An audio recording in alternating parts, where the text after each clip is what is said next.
Despite missing out on the sack record today, Myles Garrett did his job against the Pittsburgh Steelers. We'll talk about it coming up on the Locked On Browns podcast.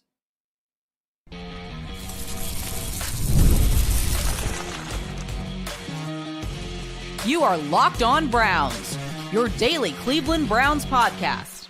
Part of the Locked On Podcast Network, your team every day. What's up, Dog Pound? I'm Spencer German, your host of the Locked On Browns podcast, and proudly covering your Cleveland Browns each and every single day in the land and on the road. Myles Garrett impacted the game without breaking the sack record today, leading to a Browns win 13-6 over their biggest rival, the Pittsburgh Steelers. Two things can be true about the Browns win today, and I'm not sure this changes much when it comes to Kevin Stefanski's future, but it does set the stage for a very interesting week ahead as the Browns get ready to wrap up the season in Cincinnati in Week 18. I do want to thank you for being on every day with the Locked On Browns podcast, making us your first listen every single day. Of course, part of the Locked On Podcast Network, which is now the #1 sports podcast network, and it's all thanks to you. Myles Garrett, we knew the stakes coming into today's game against the Pittsburgh Steelers.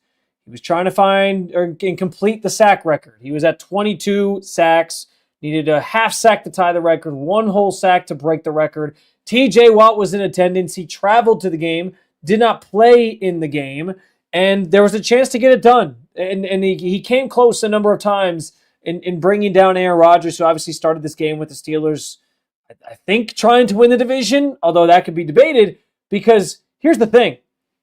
Myles didn't get a sack today. He was so close, like I said, on several occasions. You thought he was going to get home a couple times and complete this thing. Never actually happened. But he was clearly in the Steelers' heads when it came to how they executed a game plan today. And I think that, combined with the fact that they didn't have their full arsenal of weapons, DK Metcalf, Darnell Washington, who's been phenomenal for them as kind of a big-bodied tight end, pass catcher that they line up in all sorts of different places. Left this game with a forearm injury at one point as well, though. Like, it was slim pickings. They had the taxi squad out there in terms of their offensive weapons around Aaron Rodgers, and because of that, I think Aaron Rodgers and the offense were just afraid to run too many long developing plays down the field and try to push the ball down the field. But what's interesting is when they actually took those shots, particularly late in the game, on that final drive, as they set themselves up with a chance to win or at least tie the football game on the final drive of the game in the closing seconds, those opportunities to push the ball downfield were there, and it was the most successful the offense really looked was before the end of the game and before the end of the half in those 2-minute drill situations. But they didn't give themselves a lot of times to do that. They did not run a competent passing offense that allowed for things to develop down the field and all those different things, and situationally taking some shots and whatnot. And I understand, the Browns defense and the Browns pass rush, and Myles Garrett is always on the minds of opposing teams. They game plan around him. They game plan around trying to eliminate as best they can Myles Garrett and prevent him from wrecking a game, because he is that style of player. So I'm not saying that this isn't the thought process every single week with Myles Garrett, but it just felt like today the Steelers were so worried about Myles, and maybe it wasn't even strictly being the team on the receiving end of the sack record, but it was clear that they were so worried about Myles impacting this game, and the fact that they didn't have their full slate of weapons at their disposal to do much offensively, that they opted for prioritizing taking him out of the game and not really trying much creatively offensively down the field. And then this game ends with Aaron Rodgers taking 3 shots to the end zone to Denzel Ward's side of the field, which is just perplexing. Denzel Ward said after the game, I don't know whose bright idea it was to try to go at me 3 straight times. Denzel's had a pretty boring season, all things considered, because most of the teams decide to stay away from him. The Steelers decided in crunch time they were going to go his way 3 straight times and go to Marquez Valdes-Scantling. Didn't work out. There was also a weird sequence and play call before the half where Aaron Rodgers is trying to convert a 4th down and a 4th and 1, and he throws to the end zone to Scotty Miller of all players trying to generate a touchdown when all they needed was 1 yard against the Browns defense and to keep a drive alive, and they were on the Browns side of the field. It was just all very perplexing. The game plan from Pittsburgh today made absolutely no sense other than the fact that they maybe thought that the Browns would make enough mistakes offensively that they would eventually would work in their favor. Guess what? The Browns turned the ball over twice today. Shedeur Sanders threw 2 interceptions, and they couldn't turn any of them into points. Like, that's how bad the offense for Pittsburgh was today. It became sort of this contest at the end of things between which offense was going to be more competent. And as it turned out, the Steelers offense ended up being more competent. It was as ugly as a game as you could ever watch, I think from an offensive standpoint. But neither of these teams were any good. But the Browns were just a little bit better, and their defense just did a little bit more that was necessary to get a win today in keeping the Steelers out of the end zone and forcing only field goal tries today. And Chris Boswell did miss one before the half, kicking into the end of the stadium, the south end of the stadium, where the wind was really swirling today. So, yeah, it was a disaster of epic proportions for the Steelers offense, and I don't understand what the game plan really was when it came to trying to generate points and move the ball up and down the field. It was, like I said, it almost felt like they were waiting for the other shoe to drop for the Browns and for them to make some massive mistake that turned into directly to points for them, and it never came. It just simply never came. They couldn't convert the 2 turnovers that they got into points, and somehow, some way, the Browns found a way to get this win. And back to Myles here for a second, because I know what this means. We know what this means. Like, we're going to go into Week 18, and it's going to be a conversation of, does Myles get the sack record now? Will he get it? If he does get it, there's going to be people who try to put an asterisk on it because they're going to say, well, he didn't do it in 16 games like the 2 people ahead, like with him on this list, where it's TJ Watt with 22.5 and Michael Strahan with 22.5. It took them 16 games to get there. Myles is kind of stuck on 22 here the last couple weeks. And it was something that seemed inevitable several weeks ago. There is some disappointment that comes with that. And it is a sort of a disappointing outcome from today is you get the win, but it comes at Myles not getting the sack record. I think the players appreciate the win. They'll take that. I think fans always appreciate a win over the Pittsburgh Steelers. We're going to get into the sort of repercussions and the ripples of this win coming up here in a second. But, I think everybody wanted to see Myles in this great storyline all season completed today, or at least over the last 2 weeks. And so it is disappointing that it falls short. But at the same time, he still has a chance to get the job done next week. And hopefully he can still complete it. And whether there's an asterisk or not, I guess is what it's going to be. But it does taint it, because I think there's going to be people who just view it as, well, it's not the true record because it took him longer to get there than the 2 guys before him.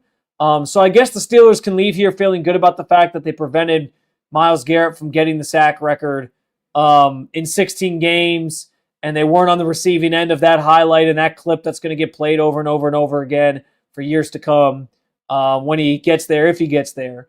But, the Browns get to walk out of here with a win, and that's worth something to the players in the locker room. That's worth something to this team, and it's worth something to the fans who obviously support this team and have watched for the last 2 years a lot of bad football and can finally feel good about something here late in the season, which is a win over the Pittsburgh Steelers that anytime this franchise gets a chance to beat the Pittsburgh Steelers, I know it comes with the highest regard and the highest esteem, because fans love beating up on that team. It's the team they hate the most, rightfully so. And so there's this, at least for the moment, joy that can be found in the Browns getting a win here, that despite the fact that it ends with Myles not getting the sack record in the 16-game sort of timeline that we put on these things. But I think even Myles would take the win. He talks about that all the time. He talked about that after the game. Kevin Stefanski noted, he's in there celebrating, so I think he's doing all right. It's a disappointing outcome in that regard, but it's a win, and that means something big picture for all parties involved. And it's still something the fans get to celebrate, despite this one storyline maybe now being less impactful, even if he gets the job done next week in Week 18. Now, all this said, two things can be true at once when it comes to the Browns beating the Steelers today. And what it means for the future of this franchise is a big part of this.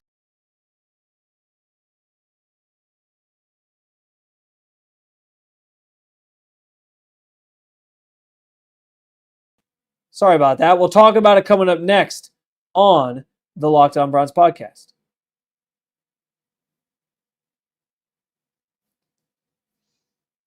This episode is brought to you by PrizePicks. The holiday season is one of the best times for sports. There's bowl games, big basketball matchups, playoff pushes. It's all happening at once.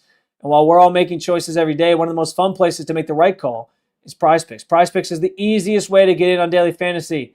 Just pick more or less on at least 2 player projections, lock in your lineup, and you're in the game. It's simple, fast, and available in 45 states, including California, Texas, Florida, and Georgia. Creating a lineup takes less than a minute, and the app makes the whole process smooth and intuitive. And the new Stacks feature allows you to choose the same player up to 3 times in one lineup, like more on a quarterback's passing yards, touchdowns, and rushing yards. Plus, if one of your players leaves early with an injury, the injury reboot saves your lineup from a loss. Download the PrizePicks app today. Use code LOCKEDONNFL to get $50 in lineups after you play your first $5 lineup. That's code LOCKEDONNFL to get $50 in lineups after you play your first $5 lineup. PrizePicks, it's good to be right.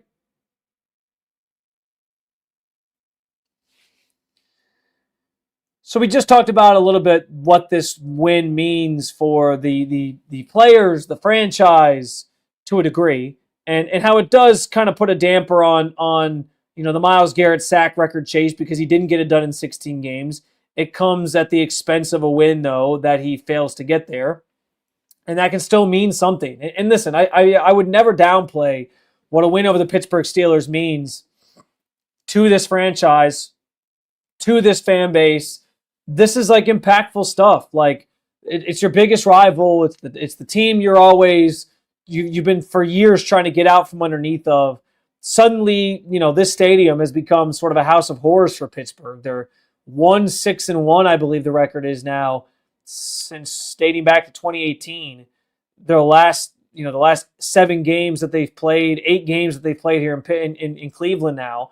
So as much as the Browns can't win in Pittsburgh now can't win in Cleveland. And so it's a feel-good moment at the end of a season after Browns fans have dealt with so much crap over the last 2 years and bad football and toughed out so many Sundays. You should feel good about this. You should be thrilled about this. Winning has been it's been hard to come by here in Cleveland in recent years. And I know that fans don't take that for granted. They enjoyed seeing a win today, I think, in the stadium. I think those of you at home, watching at home, enjoyed seeing it at home.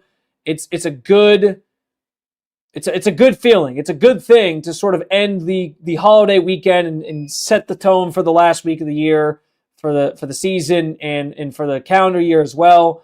And fans should feel good about that. I think that's very fair. At the same time, this does alter the direction of the franchise here, at least in this upcoming offseason, and that's notable. And this is why I say two things can be true at once. The win over the Steelers can be a good thing. It can be something worth celebrating and something to feel good about.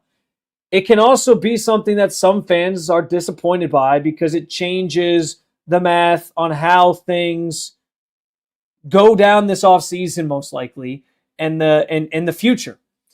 Listen, there was numerous things said in that locker room by Joe Bitonio, by other respected players that speak up on this team quite a bit, about how the idea of tanking and playing for draft picks and not playing hard just does not exist in a team setting like that, in a locker room setting like that. Those guys are not talking about that. They're not thinking about that. They couldn't care less about what draft slot the Browns have next year. And they're going out there and putting their bodies on the line week after week. They're going out there. This is their livelihood. They have to put good tape out there because the life in the NFL, it's not guaranteed. Like every year, things can change. You can be in one year and out the next. And so you don't know how long your career is going to last. You got to play hard. This team has proven, I think, that they are still playing hard, especially the last 2 weeks here at home against the Bills and the Steelers, and they get the win this weekend to certainly punctuate that. There's no such thing as just guys throwing in the towel because they've had a bad season and quitting. Like that doesn't really exist. I'm not saying there's not times where that happens and locker rooms don't quit on their coaches and things like that. But in this organization, we haven't seen that, at least not of late this year, down the stretch of the season in another bad year. And so I'm not trying to insinuate that that's the way that the team should approach it, that the players should approach it that way, because it's just not going to happen. These games mean too much to them. Their livelihoods are on the line. They're trying to build their resumes, whether they're in a good year or a bad year. All of that. It can be true. But from a fan perspective, I get why there's some disappointment from some folks. I'm not saying it's everybody, but why there can be some disappointment around the idea that suddenly the math has changed on where this team's going to be in the draft. This win, getting the Browns to 4 wins on the season, pushes them to 6th now in the order as things stand right now. That's via Tankathon. They can't fall lower than 7 or higher than 7, however you want to look at it, because the teams that are past them and Washington, who also has 4 wins in the order, all have 6 wins. They can't get to 6 wins. So there's no falling outside of the top 7, but they have certainly fallen out now of the top 3. They're out of the mix for the number 1 overall pick at this point as well. The Giants dismantled the Raiders today. So the Giants, they're no longer the number 1 pick. That goes to the Raiders. There's a chance the Raiders win next week to get to 3 wins against a bad Chiefs team, potentially. We'll see. And then it'll kind of come down to a handful of 3-win teams to see who gets the number 1 overall pick. But the Browns are out of that conversation now. And that is altering. Like that very much could alter the direction of this franchise, because it changes what your game plan ends up being in April. I am not saying that the players and coaches and all those things should be thinking about that stuff when they go out on the field in late December trying to win a football game. I would never insinuate that. And they don't think that way. But from a fan perspective, and that's the luxury of being a fan, you get to look at this thing from different angles and feel how you want to feel about it. And so 2 things can be true at once here. This can be a good win. It can be something to celebrate. It can be something you're excited about because the Browns beat the damn Pittsburgh Steelers. That's great. It can also signal that this changes what this team's future potentially looks like, because they miss out now on a top 3 or 2 or 1 or number 1 overall pick where they could have been in line to draft a quarterback. And now they'll have to weigh their decisions in terms of how they want to address that position this offseason, how they're going to go about filling out the roster otherwise. And that's the thing that's that I find interesting about this is, like, there was a number of fans who the conversation quickly became like, who cares about having the top draft picks, whatever, you figure it out later. Guys, this team's been trying to figure it out later for years when it comes to the roster in general, but also the quarterback position. And you'd rather have your team, I think, undoubtedly, in a spot where they could draft that quarterback and have the option to at least draft that quarterback without having to trade up and all those different things. Like, where they have the option to at least do it rather than be at the 6th spot, and then it's harder to get up the board potentially because maybe the teams in front of you want quarterbacks, or it's maybe not quite the right position to draft that quarterback, or you might miss out on other guys now. Like the thing I keep saying is, like, we'll just draft a receiver, draft an offensive lineman, and that's the other part of this too. Is, like, as difficult as it is to find the franchise quarterback, those positions have not been very easy to identify for this Browns organization either. They've missed on wide receivers. They've missed on a ton of offensive linemen. Andrew Berry has Jedrick Wills on his resume as his first overall pick, first round pick. Like, there's not an exact science in any of these positions. So the theory of, like, building out the roster and then drafting the quarterback, that's not a guarantee either. You got to have the right people in place and power to do that. And that's where this also sort of call comes to a head, because this win could change the conversation on who's here and who's not. Jimmy Haslam said during training camp that it had to be more than 3 wins. And you can take that at face value and say he meant literally 3 wins. You can take that as, he was just kind of tongue-in-cheek saying they wanted to see improvement.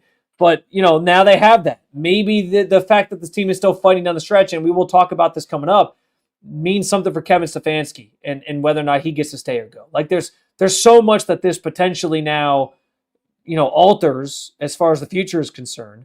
And I can understand why fans are thinking about that. And Joe Bitonio said that after the game too, by the way. He noted, like, I'm never going to blame fans for thinking about the future, but we just don't do that here in the locker room. We have too much at stake. We're going to go out and play hard. We're going to try to win football games.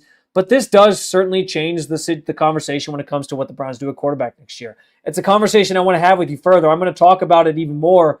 The Shedeur Sanders part of this is the thing I want to talk about even more on Monday, my second episode on Monday, because the Shedeur conversation is going to continue.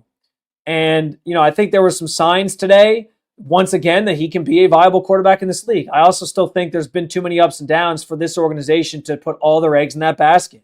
And so if that's the thought process, losing out on a top pick where you can maybe draft that rookie quarterback that you might think is the guy, or be in position to at least draft that guy, that takes an option off the table for you now. Potentially. Yes, there's still the trading up thing, and there's still different decisions that have to be made, and maybe they fall in love with a different quarterback that they take later. So that's fine. But, that process still has to obviously play out. But what I'm trying to get at here is, I don't know that you've seen enough from Shedeur, if you're the Cleveland Browns, to say, you know what, we can definitely bank on this being our guy in 2026. You want as many options as possible, and the draft was one of those options. That might not be the case now. And to be clear, I'm going to talk about this more on my second reaction show on Monday. It's okay that Shedeur is having some ups and downs, and he needs time to continue to grow at the NFL level. I'm not saying that it's a negative thing, or that it's bad, that he can't make it at this level. That is not what I'm trying to insinuate whatsoever. I've loved Shedeur since day one and thought that he could be a good fit here in Cleveland. All I'm trying to say is, because of those ups and downs, I don't know that the Browns as an organization can undoubtedly say, we have our franchise quarterback at this point. And I think they would have preferred, or I think in some respects, they wanted to have as many options on the table as possible this offseason to figure out what that looks like. Maybe this ends with, and I've said this, Shedeur has at least earned a chance to compete for the starting job. And maybe that's what this becomes. He goes in next year, he gets a chance to compete for the starting job, show what he can do, and go from there. But, this certainly changes the math on how the organization is going to operate in the future. And maybe it does become let's draft and develop guys. Let's draft guys that we think we can use to bolster the roster around Shedeur Sanders, and they do lean into it. I just think they don't have that answer quite yet.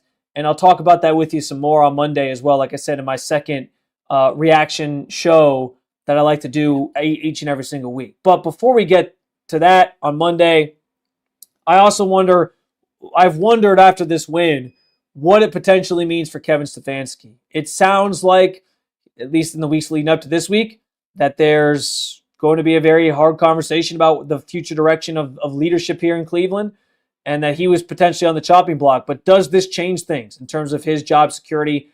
I'll give you my thoughts on it coming up next on the Locked On Browns podcast. Let's be real. No one starts a business for the joy of calculating tax withholdings or managing payroll spreadsheets. That's where Gusto comes in to take the stress out of payroll, benefits, and HR, so you can focus on just running your business and supporting your team. Gusto is the all-in-one, remote-friendly payroll and HR platform that makes managing your team simple, transparent, and fast. Whether you're hiring, onboarding, or paying employees, Gusto helps you do all of it from one place without the hassle of hidden fees. Unlimited payroll runs for 1 month price, which means no surprise charges at the end of the month. Gusto's automated tools like offer letters, onboarding materials, and direct deposits save me hours every single week. And knowing you can reach certified HR experts anytime gives you real peace of mind as a business owner. Try Gusto today at gusto.com/LockedOnNFL and get 3 months free when you run your first payroll. That's right, 3 months of free payroll at gusto.com/LockedOnNFL. One more time, gusto.com/LockedOnNFL. The other big part of this win over the Pittsburgh Steelers is what it potentially means for Kevin Stefanski and his future, obviously, with the franchise and whether or not he should still be here long term. And I do think this is another sort of tentacle to a win today that I find interesting from the standpoint of how fans feel about it. Because, yes, again, feel good about a win over the Steelers. But I know there's a lot of fans out there that also are ready to move on from Kevin Stefanski. And these are the types of games down the stretch of a season when you only had 3 wins and you steal some late against your division or whatever, that maybe convince ownership to go in a different direction and keep everybody intact and keep this leadership group moving forward and show you, hey, say to you, there's tangible improvement and we think we can kind of move forward with this group, which is what I think Jimmy Haslam would prefer to do anyway. He just needs the evidence to do so. I don't know that this changes things, alters things drastically.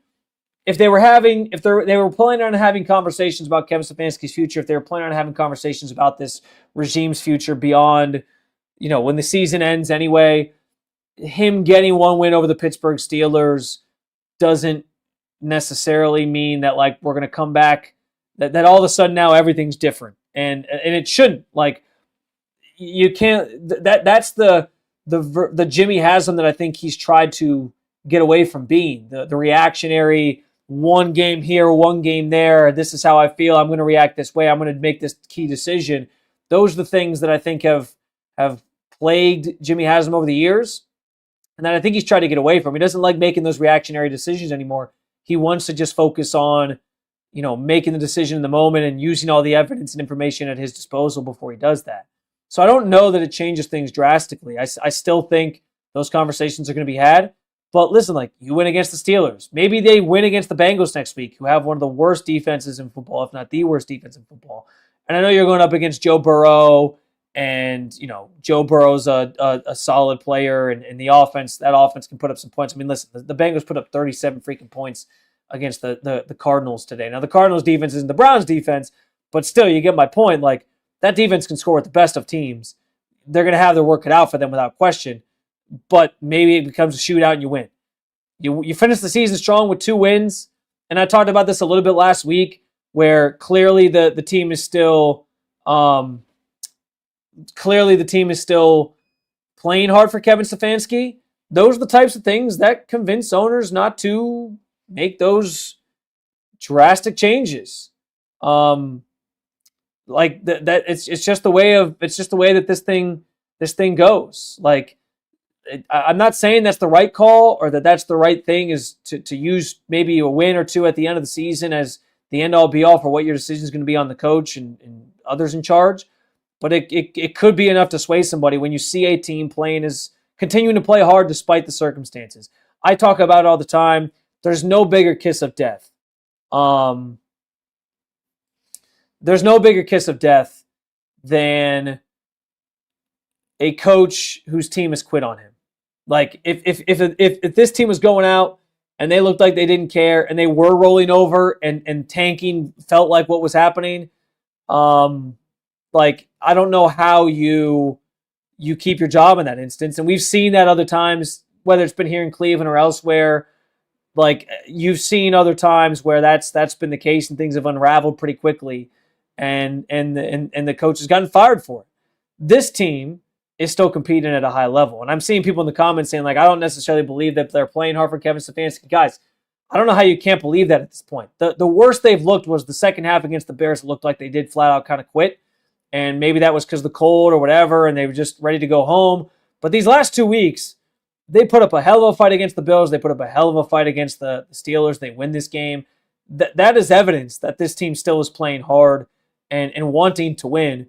And that was a conversation in the locker room. I mean, Joe Bitonio had the very enlightening comments this week on Kevin Stefanski and talking about how he believes Kevin is, potentially part of the solution here and the right leader for this team and all these different things. He talked about afterwards the fact that he thinks, this win sort of is a statement that reaffirms those comments he made. Denzel Ward talked about it being a statement as well of the fact that they're never going to quit. So I push back on the notion that they're not playing hard. Like, I think it's obvious they're still playing hard on the field. They don't win this football game today if they're not trying to still play hard and win football games and care. And being a coach that gets your team to care in a season when things have been bad, you've been out of the playoffs for a while, you had 3 wins coming into this week, that's notable. So, listen, ultimately, I don't think a win here or a win there down the stretch of the season should drastically change the plan. If the thought process was it's time to move on, it's time to move on. That can't change just because you win a game late in the season against your biggest rival. The emotions of that can't outweigh the need for change if it's just time for a need for change, which, listen, I think with some of the problems this year, that's very, very true. But as I've continued to say, if you're moving on from Stefanski, I think you have to move on from everybody, because he can't be scapegoated for what is a disastrous situation as a whole. Like, the roster isn't good. There's decisions each week that aren't very good. It's the whole thing being rotten, not just the coaching staff and certain things there. So, I don't know whether or not this just changes things immensely, but it certainly speaks to a team that hasn't quit yet. And that can sometimes be a major factor in an owner making a decision whether or not to keep a group or not. That's all I have to say about it, because it's clear the players in some respects care enough still in playing hard for their coach. Joe Bitonio talked about it this week, like that he believes Kevin's the right person. There's still some belief in that locker room if they're out there winning this football game. So, I think you have to sort of still take everything into consideration. You can't let the emotions of a win like this change the plan if that was always going to be the plan. But I don't know that the Haslam's know what the plan was yet. Like, I do think they were going to wait till the season ends next Sunday before making any calls on anything. And as inspiring and encouraging as it is that the team hasn't quit, I still ultimately believe it's probably time to make changes within this organization. If it's up to me, it's everybody. But we'll see what the next week brings. This is now kind of added another layer to what Week 18 means, because yes, like in some respects, like you're still in the same situation you were. This win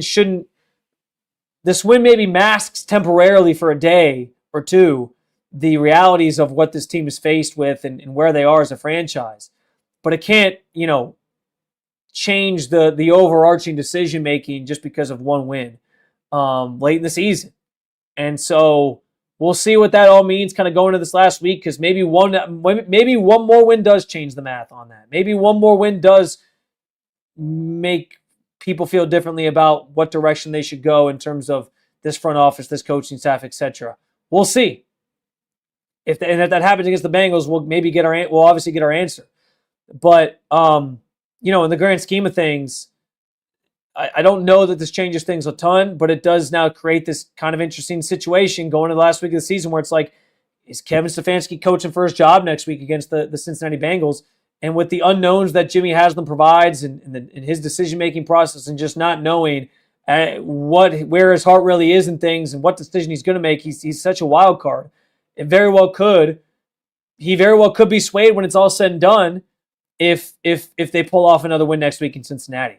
That's what's going to sort of be the stage is now set for that conversation to be had this week, the final week of the regular season, even though I don't think it necessarily changes much of anything right now.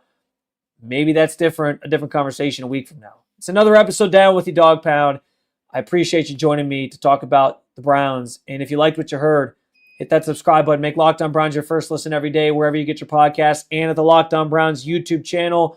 By the way, be sure you already live your team every day. Now take it to the next level and go ad-free. Join our Everydayer Club to get Locked On Browns with no interruptions, a members-only Discord access, and more, all for just $5 a month or $50 a year. Find it at lockedonbrowns.supercast.com to subscribe now, or check out the link in the show notes to learn more. You can also keep it local. Check out Locked On Cavs and Locked On Guardians. Thank you, as always, for being an everydayer at the Locked On Podcast Network.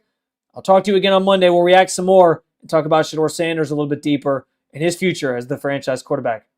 Talk to you then.